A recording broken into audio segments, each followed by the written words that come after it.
What's up, everyone? Thank you so much for coming back to my channel. And if you're coming for the first time, please join the family by subscribing below and clicking that notification bell so you can be notified whenever I post a new video. Now, today I'm coming to you with the first episode of Snack Attack. Snack Attack, what's that?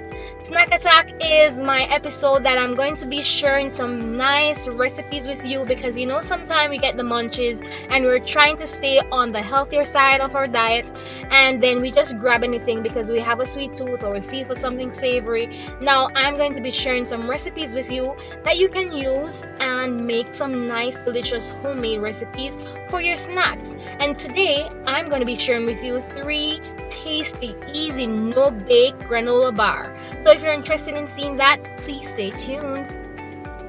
So we're going to start with our base, and the base is the same for all 3 bars. And if you're going to change up the flavors, the base can still remain the same. That's the beautiful thing about it. So our first ingredient, oats, preferably old-fashioned oats. It's thicker and richer, hasn't gone through much processing, so it's better able to hold up in the bar. So I'm going to pour this out into 2 separate containers, flat that out on the tin, and then I'm going to toast this. Toasting it helps to bring out a little more flavor and also helps to give you that nice and crunchy, crispy when you bite into your bar. So I can toast this into my oven, or you can carefully do so on the top of your stove. Next, dates. These are 100% natural dates, and I'm going to pour that into my blender because I do not have a food processor at the moment. So I'm going to dibble dabble with my little blender, right? So I'm going to try to blend to get this to a smooth consistency. And because I'm using a blender and it's not a high-speed blender at that, I have to try to bring the whole dates to the bottom each time that I blend. So I'm going to move forward, and then I'm going to add my second ingredient, and that's honey. At the moment, I'm starting off with 5 tablespoons of honey. You may have to add different ingredients at the end, so you don't want to start too sweet. If you have maple syrup, you can use that, but at the moment I'm using honey, and this will also help to make the blending process a little bit more smooth.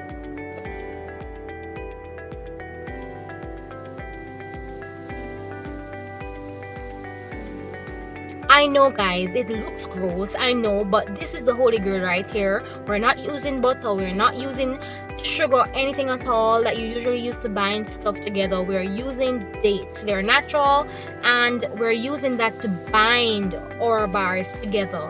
And you see that consistency, that thickness, that's what we want. And you can go ahead and blend that out more if you choose to, but at the moment my blender is tired, right? So this is what we're working with. So I've gone ahead and toasted my oats for about 5 minutes or so, and they smell amazing. They're nice and crispy and crunchy, and I'm going to pour this out into a large container.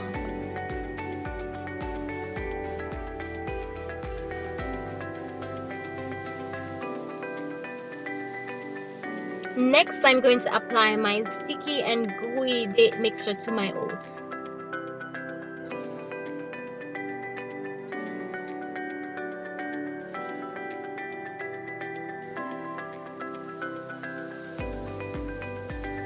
Alright, guys, so we're gonna get messy. So we're gonna wash our hands and we're going to dig in with our fingers. The spoon not going to work right here, so you need to just wash your hands and get going. You want to get all that mixture mixed into one. All the oats should be coated with that date mixture. Seems a little sticky at first, seems almost impossible, but just continue until you get everything mixed together.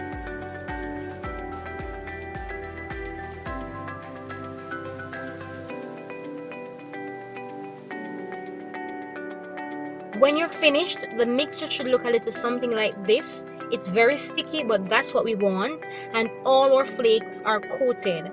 And this is our foundation, this is our base that we're working with, and that's just 3 ingredients. And of course you can add whatever you want. If you want to add a little salt to bring out the flavor, or I don't know, a secret ingredient, whatever it is, you can add it to this as long as it doesn't change the consistency of the mixture. So we're going to go ahead and separate the base into 3 parts so that we can have it to separate into our 3 different flavors.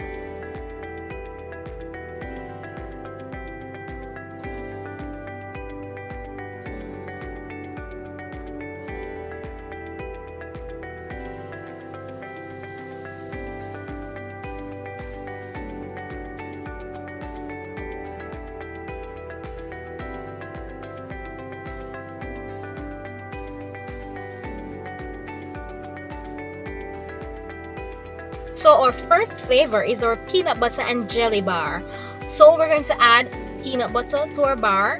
I'm adding about 2 tablespoons or so of peanut butter. Then I'm using some peanuts and I did toast these. Some of them is a little burnt, but that's fine. It gives it character. Then I'm going to actually smash these into smaller parts and add that to my mixture.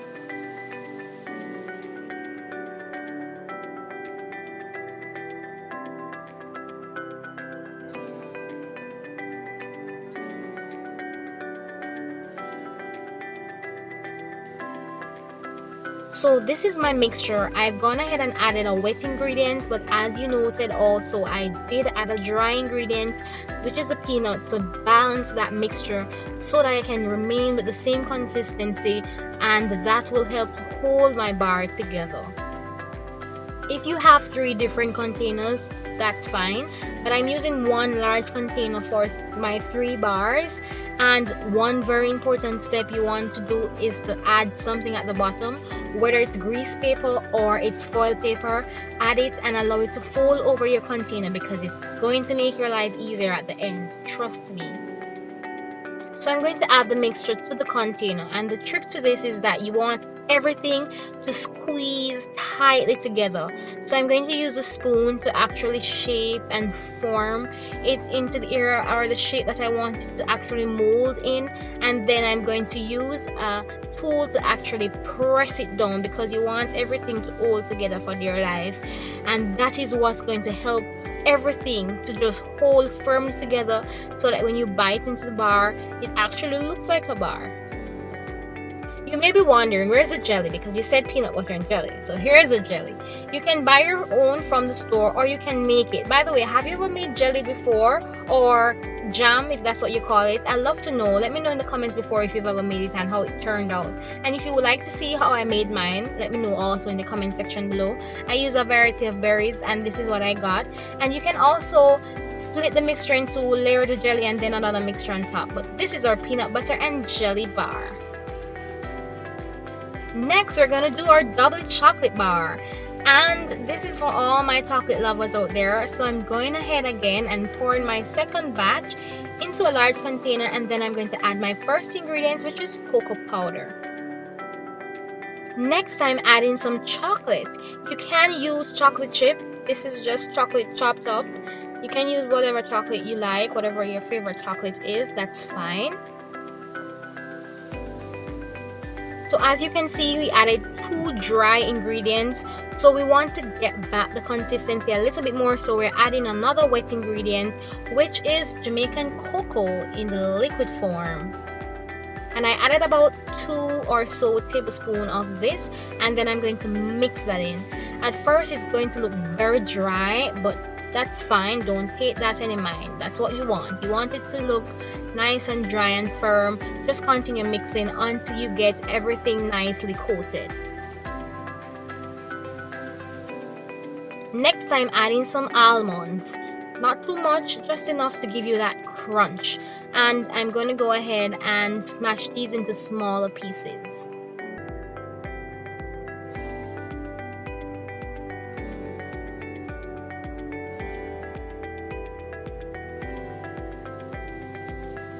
And this is our mixture, so we're gonna mix, add it to our container and press it firmly together so that it can actually form into a bar.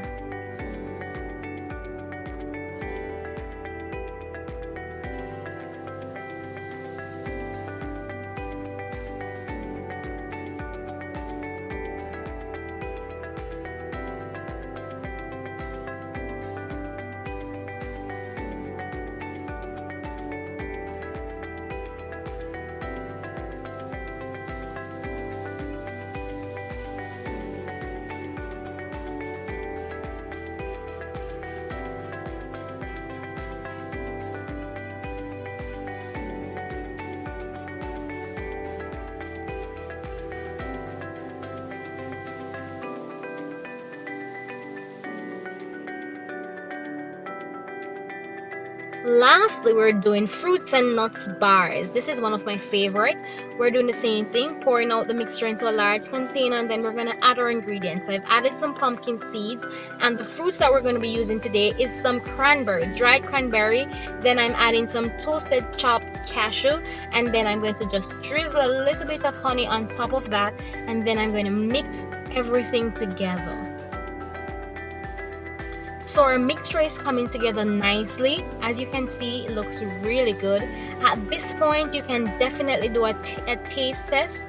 You can taste it and see what you like. If you want to add a pinch of salt to bring out the flavor, if you want to add some cinnamon, whatever it is that you want to add, you can definitely do that. And then you're going to place it into a container and firmly press it together. As you can see, this mixture is not that dry, so you know it's not going to come out very firm because of the ingredients that we use, but that's fine. We can work with it. It can be soft and chewy and nice just the same.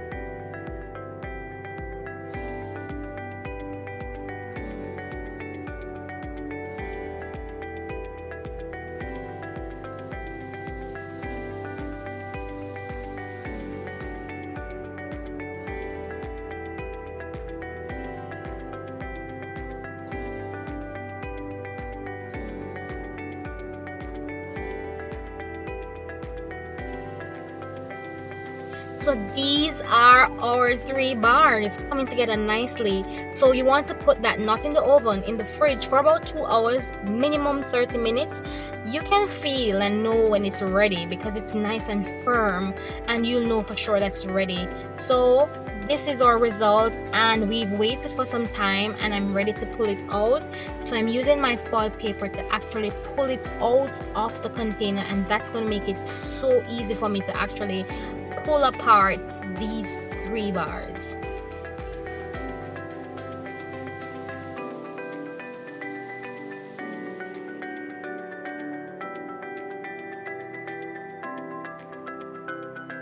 So we're going to use our double chocolate as our tester today.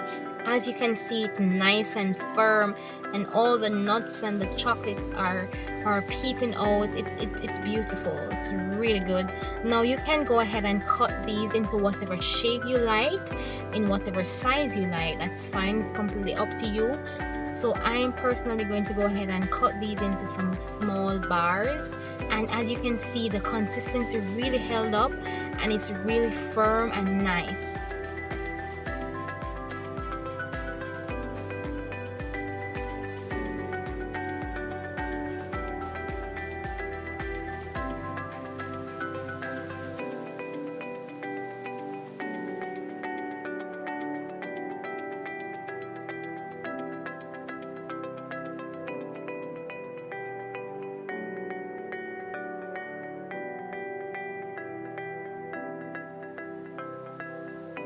So this is the result, guys. They taste amazing, and it's crunchy and nice. It's easy to make, and it's good to have if you want to just grab and go. If you want to have it as a breakfast bar, it's really good to have on hand. I'd love to know if you've tried this before. Let me know how it turned out, or if you plan to try it, I'd love to know how it turned out.